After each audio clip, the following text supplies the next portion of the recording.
Hello everyone, I'm Brown Doc and welcome to my channel. I'm a medical graduate currently doing post-graduation in pediatrics.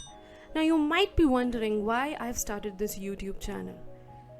We all are frustrated, hopeless and anguished at the academic losses we're having due to this COVID pandemic. So just to help myself and my colleagues, we are going to study. The first topic that I'm going to cover will be hypoglycemia. So let's study together and overcome this pandemic without any losses to our academics. Now starting with hypoglycemia, we'll cover this topic under the subheadings.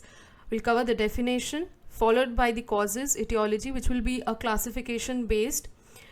Next, we'll look on to the risk factors, which will be included in the etiology itself. Signs and symptoms, very important. Investigations to diagnose hypoglycemia. Lastly, treatment. And finally, a chart-based or flow-based diagram on how to approach hypoglycemia. Moving on towards the definition of hypoglycemia. It should be remembered that the cutoff for hypoglycemia is a bit controversial to all age groups. So in pediatrics, based on operational threshold and clinical approach, we can divide it into two categories. The plasma glucose or the blood glucose that prompts an intervention will be the operational threshold. So plasma glucose less than 45, remember this, and blood glucose less than 40. Clinical approach is when the clinical signs and symptoms can appear, regardless of the blood glucose. Now according to Nelson, the definition states that any value less than 55 milligram per cent in neonates due to concern for possible neurological, intellectual or psychological sequelae in later life will be called as hypoglycemia. Remember, less than 55 milligram per deciliter leading to possible neurological, intellectual or psychological sequelae. Now as the days go by, the threshold increases. Now you have to remember the blood glucose in plasma is always more than the one in blood. Why? Because blood has RBCs and there is increased dilution of RBCs. More the dilution, less will be the glucose. So that's how more the hematocrit, less will be the blood glucose. Now in older children, we have to remember about the Whipple's triad. Threshold being higher, plasma glucose less than 60. As a result, there will be concurrent CNS or catecholamine based symptoms and resolution of symptoms on treatment with glucose that reverses the signs and symptoms because of hypoglycemia. But there's exception to this rule. You know, a child with type 1 glycogen storage disorder, glucose 6-phosphatase deficiency, you'll see because there is a defect in the glycogen metabolism, the child will be asymptomatic even at a blood glucose less than 40. Why does this happen? You know, glucose 6-phosphate is converted to glucose by glucose 6-phosphatase and it's not there. So glucose 6-phosphate due to glycolysis gets converted to pyruvate. And the pyruvate acts as a source for lactate and acetoacetate. We know acetoacetate is the source of ketone. Now ketones and lactates, they partially spare the glucose utilization of the brain, thereby being asymptomatic even at less than 40. Secondly, child with a fatty acid oxidation defect, he becomes sick even at a blood glucose of 60 milligram per cent. Why? Because there's a fatty acid oxidation defect, there are no ketones, so the brain, the heart, the skeletal muscles, they have nothing other than glucose. That's why the role of glucose in neonates or children is very important. Why? For brain metabolism. Brain growth is maximum in the first year of life. Glucose turnover as well for the brain metabolism is maximum during this period. Now what does this glucose provide? The glucose is useful for production of, helpful for membrane lipids, protein synthesis, ultimately which is important for the brain maturation, for myelination and structural proteins respectively. So what happens if there is hypoglycemia? These cerebral structures, structural substrates, they are degraded. They can be degraded to lactate, pyruvate, keto acid, amino acid. Yes, they can support the brain metabolism, but at the expense of brain growth. So moving on towards the etiology. Now it's very easy to remember the etiologies when you divide it, when you classify it. So firstly, neonatal transitional hypoglycemia. As the name suggests, the hypoglycemia will be there for a transitional period of time. When does that happen? It's very normal in a newborn, normal newborn, in a premature newborn. Of course, the reserve is very less. And thirdly, small for gestational newborn. Secondly, what other cause can you think of for hypoglycemia? Yes, hyperinsulinemia. So when hyperinsulinemia is present for a transient period of time in neonates, you can again have transitional hypoglycemia. When does that happen? Infant of a diabetic mother. The child, the baby releases massive amount of insulin after birth in the first 3 hours. Next, we have small for gestational age, discordant twin, perinatal asphyxia, infant of toxemic mother. I'll discuss each and every topic in the part 2 of hypoglycemia, as the causes, the etiologies, they need an entirely different presentation. Secondly, after the classification into neonatal transitional hypoglycemia, we'll move on towards neonatal, infantile or childhood persistent hypoglycemia. Remember, this is persistent hypoglycemia. So what all can we have here? If the child is persistently having hyperinsulinemia, when does that happen?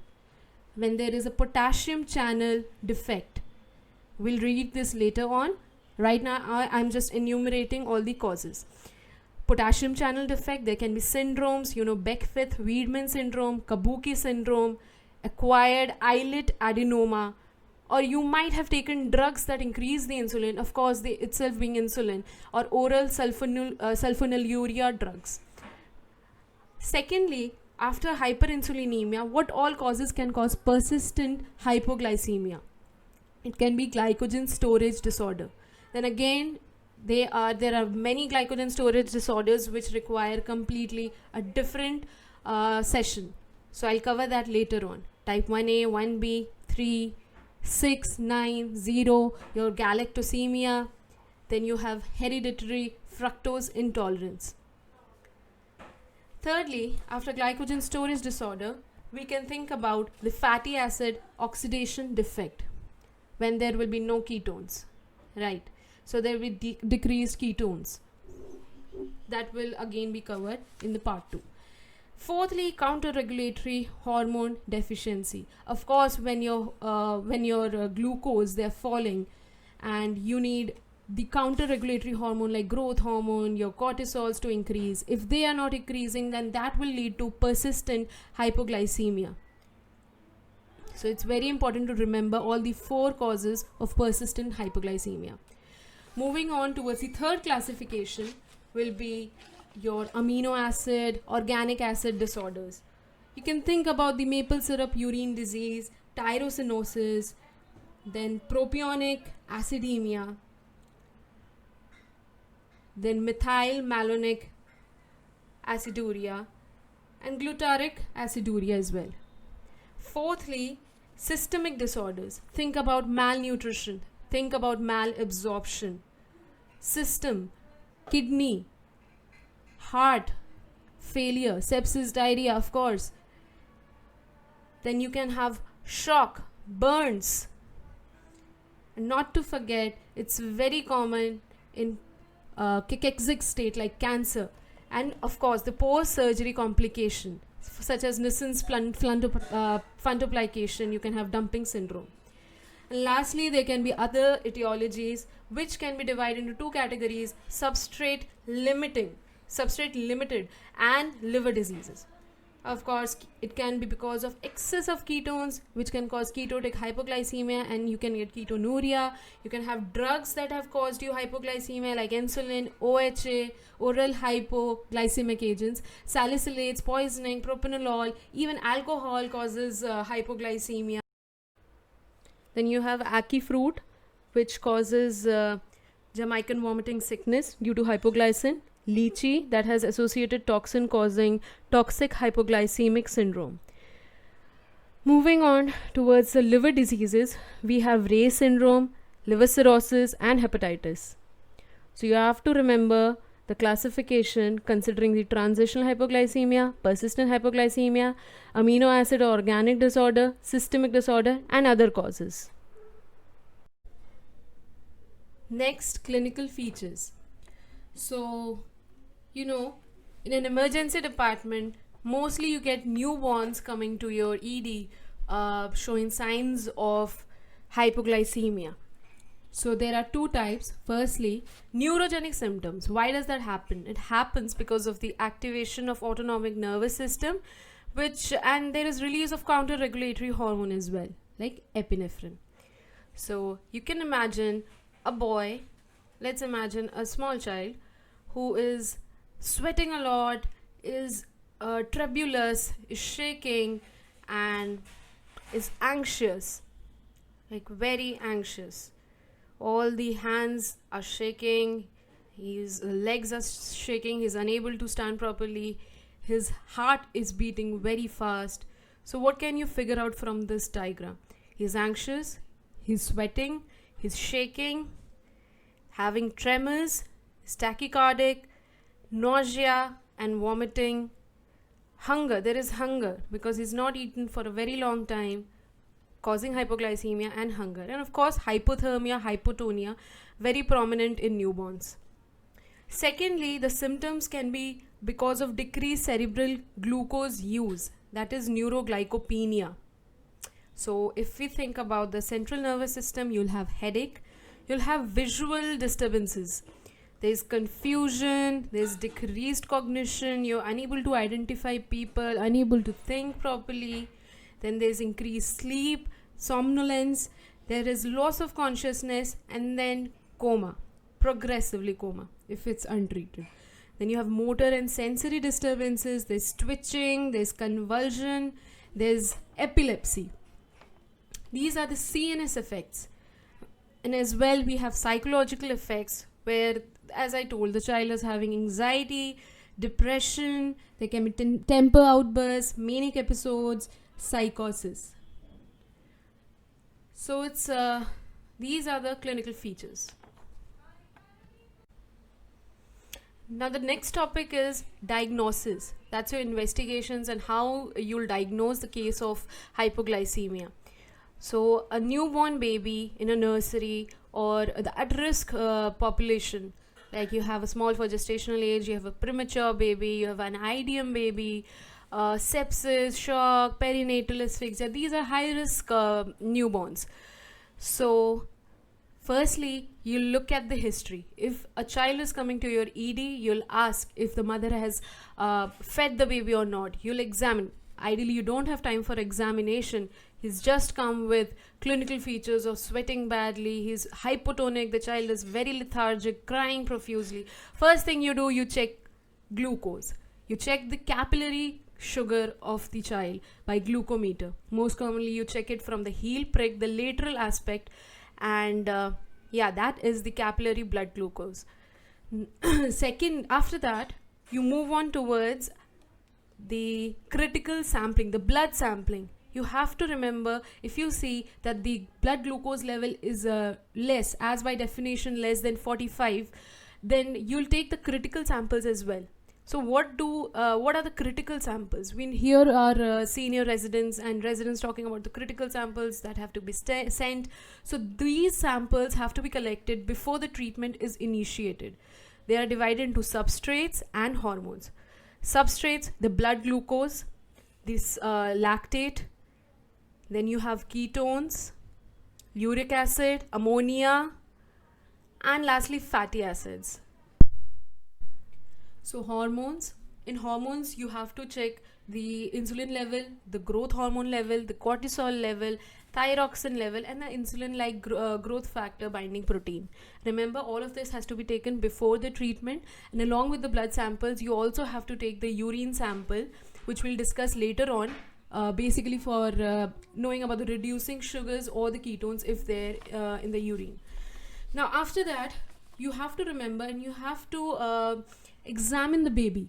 Once the baby is stable from head to toe, you look at the growth, the stature, you do the anthropometry, you go for examination to find out if there is any pigmentation to rule out Addison's disease, neurological evaluation to see long-term effect or sequelae because of the hypoglycemia, then abdomen examination for findings like hepatomegaly in glycogen storage disorder. Now, as you remember that you had taken critical sample before the treatment, now how do you analyze the critical sample? What does it? How is it useful? You can use it to diagnose hyperinsulinemia. How do you do that? 4 points. Serum insulin has to increase, obviously. Now, because insulin has risen, we will expect the free fatty acids to decrease. So plasma free fatty acids will decrease. There will be no lipogenesis.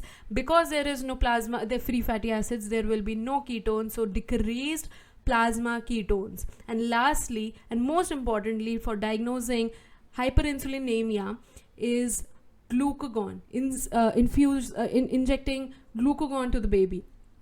You can give 0.5 milligram to 1 milligram of glucagon, IM or IV, and check the glucose of the baby after 30 minutes. You'll find if the change in the glucose, remember this has to be in a hypoglycemic state, if the change in the glucose from the basal level is more than 40, remember it is more than 40, the plasma glucose more than 40 milligram %, it is due to hyperinsulinemia, right? It confirms hyperinsulinemia with intact glycogen reserve in the liver. There is no glycogen storage disorder. It is the liver is functioning fine. It however confirms hyperinsulinemia. So these are the points you have to remember for analyzing the critical sample.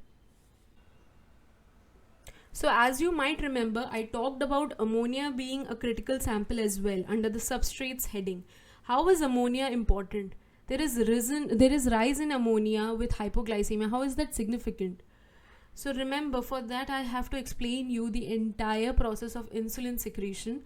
I'll draw a beta cell of the islet cells, and then glucose enters into the beta cell and is glycolized by glycolysis and glucokinase to release ATP. There is increase in ATP, so increase in ATP to ADP ratio. And we also know that there is an ATP sensitive potassium channel in the beta cell. So as the ATP rises because of increased glycolysis, the ATP sensitive channels will not work. So the potassium efflux is decreased. Positive inside. As a result, there is increased depolarization. Potassium stays inside, there is more positive, there is depolarization. Now what happens? We have one more channel, a voltage gated calcium channel at over the beta cells. Now because of the depolarization, again, this channel this depolarization causes increase in the calcium, increase entry of calcium from outside, and because of the raised calcium, it causes further secretion of insulin from the secretory granules. You have to remember this entire pathway. Now one more important thing, as we know in liver, the glutamate is converted into alpha ketoglutarate and ammonia by glutamate dehydrogenase. Similarly, the same happens in the beta pancreatic cells. So the glutamate dehydrogenase is very important, as so leucine binding over glutamate dehydrogenase allosterically activates the entire process and converts glutamate into more of ammonia and alpha ketoglutarate. Now you have to remember, if there is overactivity of beta cell, it will lead to increased insulin as well as increase in ammonia, because the glutamate dehydrogenase is acting as well. Whenever you find there is hyperinsulinemia and hyperammonemia, you have to think about glutamate dehydrogenase activating. So there is a mutation that is causing GDH activating mutation. Now glutamate, under the influence of glutamate dehydrogenase, gets converted to alpha ketoglutarate. Now what is happening? Now the glutamate as a result is not being converted to N-acetyl glutamate. So what is happening? This NAG, it allosterically activates the first step of ureagenesis. So this step is not happening. So there will be decreased urea. Right? Okay. Now diagnosing acute hypoglycemia. How do you diagnose acute hypoglycemia in infants and children? You know that infants and younger children, or you can say the neonates, they have more brain to body surface area. Yeah, higher brain to body surface area. So the chances of developing symptoms at a comparatively higher glucose level is more in these young kids. The risk of hypoglycemia is more than adults. So you look at the blood samples, you see the blood sugar is less, you send the critical samples before the treatment, you take the urine sample and check for ketone bodies. So what happens? There are two cases, two scenarios. Either they will be positive or negative. What if the ketones are there? It can be due to ketotic hypoglycemia. What is ketotic hypoglycemia again? In children up to 6 months to 5 years of age, there might be shortened fasting tolerance. So the child is unable to tolerate fasting for a very short period of time and gets ketogenesis easily happen in his body. Secondly, hormone deficiency. You have no growth hormone, you have less growth hormone, less cortisol, less glucose. As a result, because of less glucose, there will be less insulin. Now, because there is less insulin, there will be more lipogenesis, free fatty acids. Then liver converts these free fatty acids to ketones. So there are more ketones with hypoglycemia at the same time. There may be impaired metabolism of the glycogen. The glycogen is not getting converted to glucose. Defective gluconeogenesis. All these cause hypoglycemia along with ketones present in the urine, because ketones are being produced at a large quantity. Now, secondly, if there is no ketones, think about it. When does that happen? Hyperinsulinemia. Fatty acid oxidation defect, of course, no ketones being formed. Now, some other methods which are rarely done in order to find out the root cause of hypoglycemia are giving glucagon to diagnose hyperinsulinemia, as I discussed before. Serum insulin. The serum insulin, if more than 5 micro units per ml, it is because of something endogenous that is causing a rise in insulin. But if it's more than 100, well, that is doubtful, because then it becomes exogenous. Other than that, you can go for hormonal assay, you can go for MRI, then you can also go for biopsy of the liver to diagnose any hormonal deficiency, panhypopituitarism, any pituitary defect, or biopsy is for liver biopsy, we have to look out for glycogen storage disorder. Lastly, but not the least, treatment of hypoglycemia. Now you have to remember there are two scenarios. It can be asymptomatic, which is the most common one, and secondly, symptomatic. Now before that, you have to remember, in a newborn, regardless of whether of infant diabetic mother or a normal newborn, the newborn produces insulin in the first 3 to 4 hours. So it is very normal for the newborn to have very less blood sugar as well. The infant of diabetic mother, however, produces a more amount of insulin as compared to normal one. So that is something you have to remember and not be panicky about. Secondly, moving on towards it. Asymptomatic, you check the sugar. You see that the child lies between 20 to 40, or you see that it's less than 20. Now it's very important you remember, 20 to 40, you see the child is feeding or not. You find that the child is feeding, yes or no. If the child is feeding, continue feeding and assess after 30 minutes. Continue feeding it by breastfeeding if the child is accepting breastfeeds well, or katori chammach or RT feeds, and assess it after 30 minutes. What do you see? You see the child has improved. It's more than 40. So continue breastfeeding or RT feeds or KC feeds. You see it's still less than 40. Okay, let's put that on hold. You see it's less than 40. You see the child is not feeding well. What do you do? And also the child has less than 20. Initially when you tested the child, it had less than 20. All have the same approach. You treat them as symptomatic. So blood glucose less than 20, not feeding well, or even after feeding it is still less than 40. Right. So you check it with the glucometer.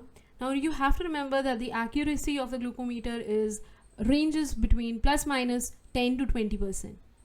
Now while taking the samples, you have a doubt which sample is better. Now remember, the free flowing sample, that is arterial, is always better than the capillary. Remember, when you're processing the sample, there should be no delay, as the more the delay, the lesser will be the glucose. It decreases by 18 milligram per cent every hour. Now, how do you monitor a child whom you're suspecting to be hypoglycemic? At risk infants, at risk newborns, you have to monitor at 2 hours, 6 hours, 12, 24, 48 and 72. Now, sick babies that are admitted in your neonatal ICU, you like sepsis, having shock, asphyxia, you have to monitor them 6 to 8 hourly. Thirdly, now a stable child, but he's a very low birth weight on parenteral feeds. So what do? For the first 3 days, first 72 hours, you check it just as the same as sick babies, 6 to 8 hourly. Then after that, once the child is stable, you check it just once daily. So that's how it is. Moving on towards symptomatic newborns or symptomatic infants. Remember, blood glucose initially tested less than 20, not feeding well, and despite feeding, if it's less than 40, you treat it as symptomatic. Now, before you move on to symptomatic, there is important, you have to understand the concept of GIR and GER. Now, what is GIR? GIR is glucose infusion rate. It's basically the hepatic glucose output, or in layman's term, the basic glucose production that is there in the newborns. Now, GER is glucose enteral feeds, glucose enteral rate. Now, enteral, by enteral, I definitely mean breast milk. Now, the breast milk, you have to remember this point, this will be useful later on. The breast milk has a dextrose of 7%. So, how do you calculate this GIR? Remember, the child is hypoglycemic. You have to give glucose to the child. How do you give that infusion rate, GIR? How do you calculate that? Now, the normal range is 6 to 8 milligram per kg per minute. And you know the GIR, but you have to decide about the percentage dextrose. So this is the formula: GIR equal to percentage of dextrose into fluid rates divided by 144. GER also has the same formula, with the only difference being that we know about the dextrose. The percentage dextrose is 7%, as I discussed earlier. We have to find about the GER.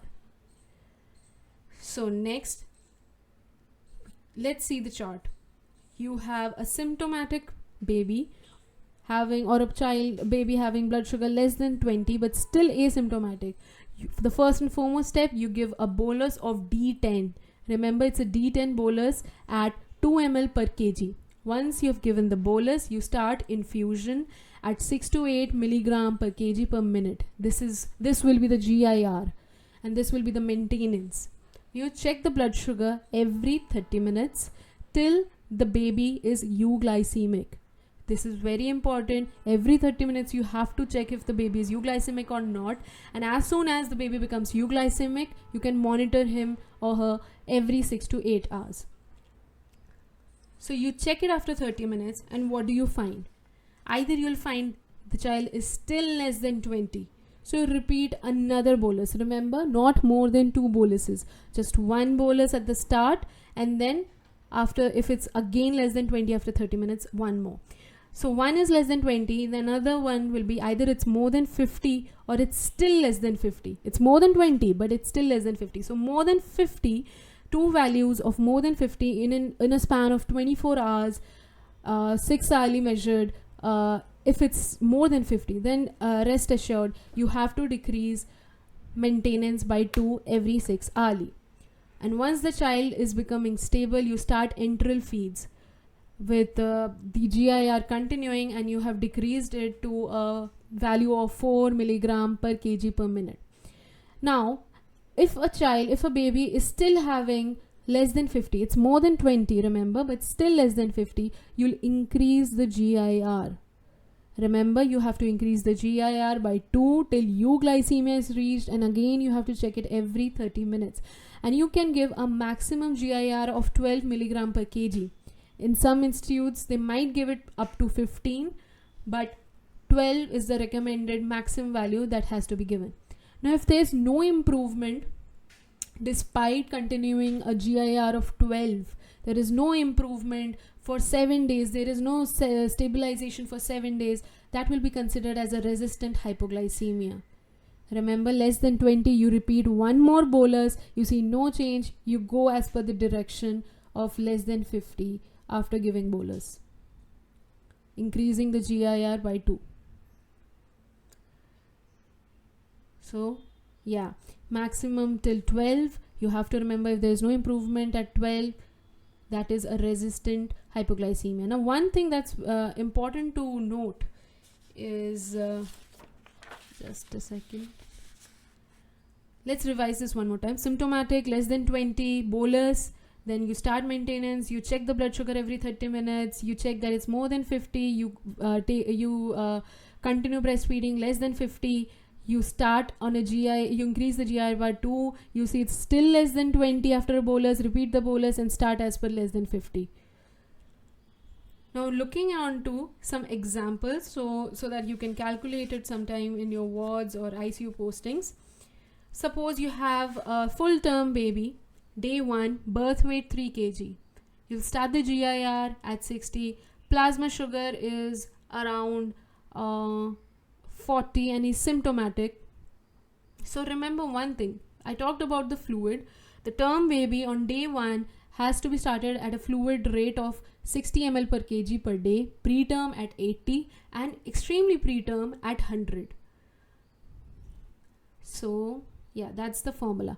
So you know the GIR has to be started on 6, the percent dextrose has to be calculated, fluid is 60 and 144. So dextrose comes out to be 14.4%. Now, how do you get this dextrose?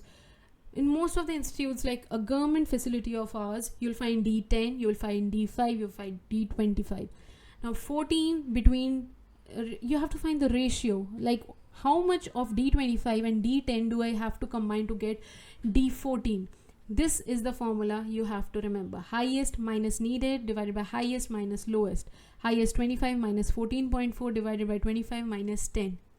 Remember, it will lie between 10 and 25. Of course, more of 25, less of 10. Now, it comes out to be 0.7. Now, 0.7 of what? Remember that the fluid we needed was 60 ml per kg. 3 kg being the birth weight, 60 into 3, 180 ml. 180 into 0.7. 0.7. The multiplication factor.